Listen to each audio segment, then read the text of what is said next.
Steve Witkoff that he was ready to halt invasion of Ukraine and the current front lines on the ground. What is your assessment of this possibility of halting the war and negotiations which are in progress right now? Well, I don't. First of all, I would trust President Zelensky and his team to know what is best for Ukraine and what's acceptable, what's not acceptable.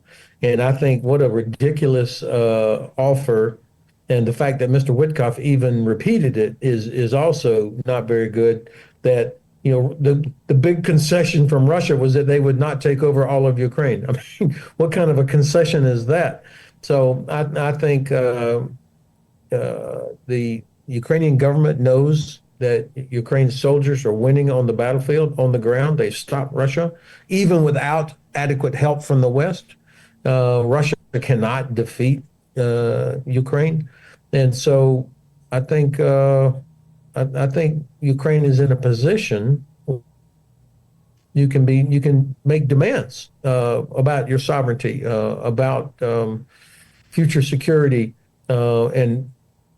but this is up to the Ukrainian government and the people. How much are they willing to continue doing this? But I think it's hard to imagine an outcome with Russia retaining big chunks of Ukraine, and that just be it. That there wouldn't be further actions. And also, there was an interesting meeting in Vatican between U.S. President Donald Trump and President Zelensky. After this meeting, Donald Trump, for the first time, questioned Putin's willingness to end the war, threatening another sanctions against Russia. Quote, "It makes me think that maybe Putin doesn't want to stop the war. He is just taking me along and has to deal with differently banking sanctions." Do you have any kind of hope that this meeting in Vatican could change Trump's stance on Putin, Trump's policy on that? Well, certainly President Zelensky deserves credit for his incredible patience and his persistence, the willingness to sit down and keep trying to explain to this American president what the facts of what's really going on. So, that was a great picture, the two of them sitting there. It was interesting. There were memes of people saying, "Here's the American president meeting with the leader of the free world, President Zelensky." I mean, it really is an amazing turn of how people perceive these leaders.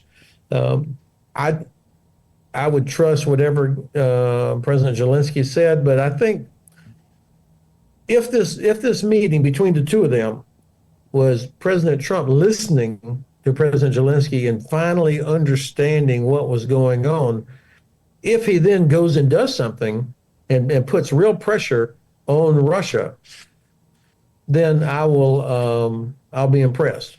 But I haven't seen any change yet in the American approach towards Russia. I haven't heard a statement telling Vladimir Putin that if you don't accept this 30 days unconditional ceasefire, unconditional, then I am going to give Ukraine everything that they need without restriction.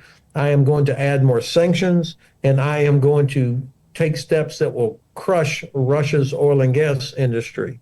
That's real leverage. And the president could do all those things if he was serious. But if he doesn't do any of that, then I will not be very hopeful after this conversation at the Vatican, which is unfortunate. And it's interesting. I think the president, your president, would have taken some encouragement from the fact that every other leader that was there was supporting him, applauded him. And so Europe, it's going to take them a while to get fully organized and to do what they should be doing.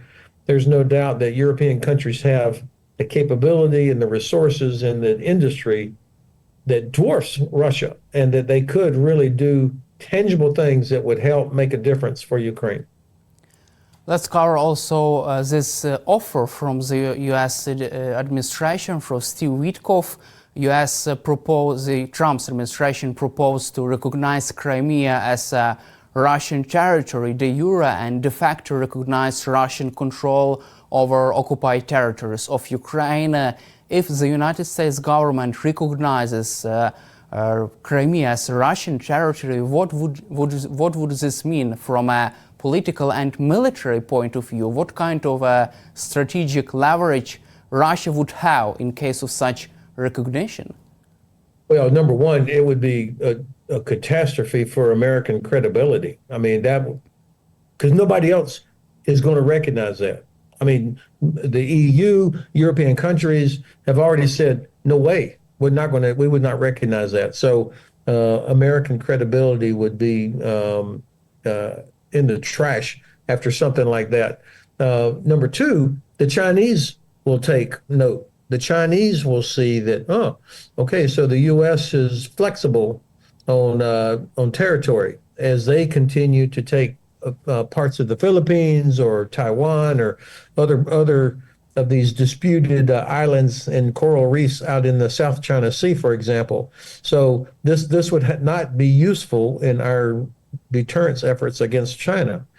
And then finally, it would be wrong. I mean, why in the world would the United States go along and say, well, come on, Russia already occupies it and they speak Russian there, and these ridiculous reasons for doing this, which reveals that this administration completely fails to understand what this war is about, the history, the geography, why Ukraine is fighting.